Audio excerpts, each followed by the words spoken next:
Ẹ kú dédé àsìkò yìí ní gbogbo ibi tí ẹ ti ń gbọ́ nílé lóko tàbí lẹ́yìn òde. Jẹ́ kí a gbàdúrà. Bàbá wa ayérayé nínú àwọn ọ̀run adúpẹ́ nítorí tí ẹ jẹ́ kí a rí ọjọ́ kejì nínú oṣù kẹwàá. Ẹ kà wá mọ́ àwọn alààyè ọkàn. Ọ̀pọ̀ òjòrò ilẹ̀ fi mu ṣùgbọ́n ẹ fi àánú dá wa sí. A sì dúpẹ́ nítorí pé ẹ jẹ́ ká rí oṣù òmìnira.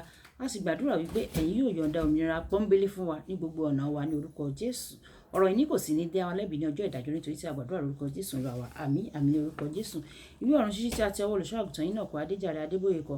Èní ọjọ́ ajé ọjọ́ kejì oṣù kẹwàá. Àkòrí tí a ó gbéyẹ̀wò sọ wípé yóò dára fún olódodo. Yóò dára fún olódodo. A mú àkọ́sórí nínú ìwé Àìsáyà orí ìkẹta ẹsẹ̀ ìkẹwàá. Ìwé Àìsáyà orí ìkẹta ẹsẹ̀ ìkẹwàá.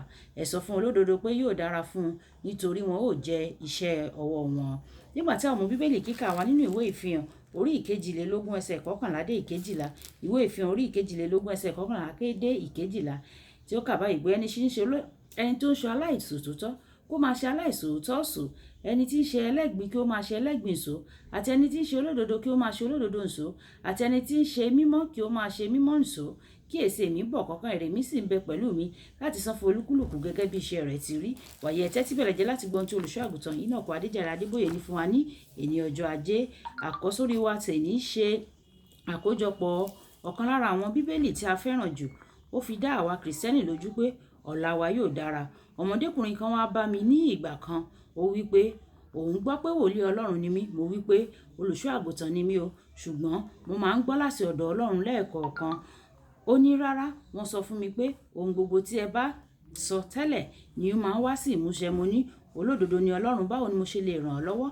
Ó fèsì wí pé ǹjẹ́ ẹ lè sọ ọjọ́ ọ̀la mi fún mi? Mo wí pé ṣé o ti di àtúnbí ni? Ó wí pé rárá. Mo sọ fún un pé ọjọ́ ọ̀la rẹ yóò burú jáì. Ó wí pé ṣùgbọ́n báwo ni èmi ṣe mọ̀? Ẹ kò tilẹ̀ béèrè orúkọ mi, ẹ kò tilẹ̀ tí ì gbàdúrà.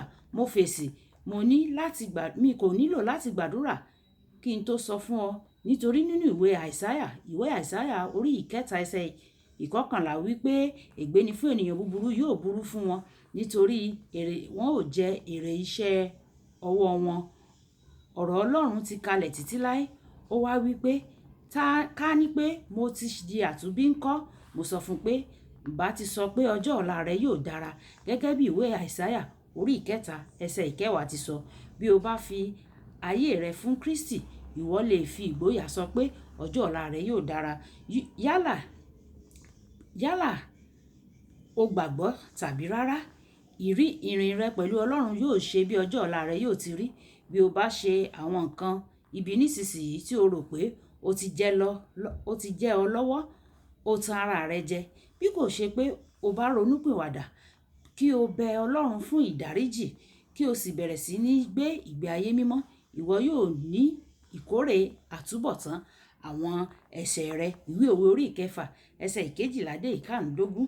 Nígbà tí bíbélì sọ nínú ìwé Gàlátíà orí ìkẹfà ẹsẹ̀ ìkeje pé o kò lè gan Ọlọ́run àti pé ohunkóhun tí ènìyàn bá fúrúgbìn ni yóò ká. Kì í ṣe àwàdà rárá o. Ọ̀pọ̀lọpọ̀ àwọn ènìyàn ní kojú ìkọ̀sílẹ̀, ìpọ́njú, àrùn àti bẹ́ẹ̀ bẹ́ẹ̀, àìláṣeyọrí, àjàkálẹ̀ àrùn oríṣiríṣi àti irúfẹ́ àwọn ìlàkọjá mìíràn lónìí nítorí àwọn nǹkan àìṣòdodo tí wọ́n ti ṣe sẹ́yìn. Ọ̀pọ̀ ń lọ láti ìjọ kan dé ìjọ mìíràn. Wọ́n ń wá ìtúsílẹ̀ nígbà tó ṣe pé ìtúsílẹ̀ wà lọ́wọ́ wọn nítorí ìrònúpìwàdà wọn àti láti ṣiṣẹ́ àtúnṣe. Àwọn ẹlòmíràn kan ẹ̀wẹ̀ ń gba àdúrà ojúrere àti àwọn nǹkan tó dára nítorí wọ́n ti gbé ìgbé ayé mímọ́ nípa oore ọ̀fẹ́ Ọlọ́run. Bí ayérayé rẹ yóò ti rí lọ́wọ́ rẹ, bẹ́ẹ̀ ni ó wà. Bí ayérayé rẹ yóò ti rí, bẹ́ẹ̀ ni ó wà lọ́wọ́ rẹ. Ó wá ṣe ń ṣe pẹ̀lú ìgbé ayé tí o gbé. Jésù Kristi pè ọ́ láti jọ̀wọ́ ohun gbogbo fún òun kí o sì gbé ìgbé ayé òdodo nínú rẹ̀ kí ó bá lè dára fún ọ nítòótọ́. Kókó ọ̀rọ̀ ọjọ́ ọ̀la rẹ dá lórí ìgbésí ayé rẹ nísinsìnyí. Kì í dùn kó pọ̀, ṣókí lọ́bẹ̀ oge. Olúwàbùkọ́lá Ayakóni. Nígbà tí a ó pàdé ní ọ̀la, ìpàdé wa bí oyin. A kú pọ̀pọ̀ sísìn ọdún Independence, òmìnira. Ó dàbọ̀.